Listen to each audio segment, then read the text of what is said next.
അപ്പോൾ ഇന്ന് എനിക്ക് വേണ്ടി തന്നെ ഒരു ഡ്രസ്സ് സ്റ്റിച്ച് ചെയ്യലാണ്. അത്യാവശ്യം നമുക്കൊരു ഫംഗ്ഷനൊക്കെ യൂസ് ചെയ്യാൻ പറ്റുന്ന രീതിയിൽ, അത്ര ക്യാഷ്വലൊന്നുമല്ല, അങ്ങനെ ഒരു ഡ്രസ്സ് സ്റ്റിച്ച് ചെയ്യാനാണ് ഉദ്ദേശിക്കുന്നത്. അപ്പോൾ ഞാനിത് കഴിഞ്ഞ ഈസ്റ്റർ തൊട്ടേ ഈസ്റ്ററിന് വേണ്ടിയിട്ട് മെയിനായിട്ട് ഞാൻ ക്ലോത്ത് എടുത്ത് വെച്ചതായിരുന്നു. പക്ഷേങ്കിൽ അന്ന് കൈക്ക് ചെറിയ പ്രോബ്ലം പറ്റി, പിന്നെ വേറെ ഓരോരോ ഇഷ്യൂസൊക്കെ വന്ന് അതിങ്ങനെ പെൻഡിങ്ങായി കിടക്കുമായിരുന്നു. അങ്ങനെ ഫൈനലി ഇപ്പോൾ ഒന്ന് ചെയ്തേക്കാമെന്ന് കരുതിയിട്ടുള്ള ഇരിക്കലാണ്.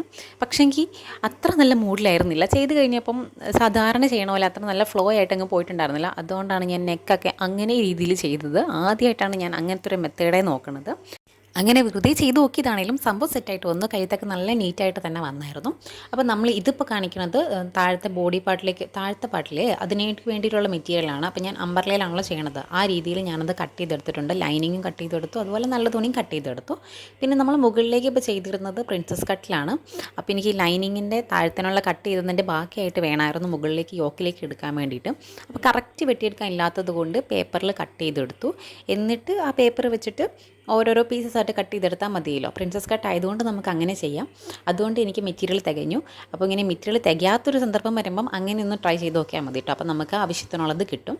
അപ്പോൾ ഞാൻ അങ്ങനെ സംഭവങ്ങളെല്ലാം കട്ട് ചെയ്തെടുത്തു. അങ്ങനെ ബോഡി പാർട്ടും യോക്ക് പാർട്ടും ഫുള്ള് സ്റ്റിച്ച് ചെയ്തെടുത്തു.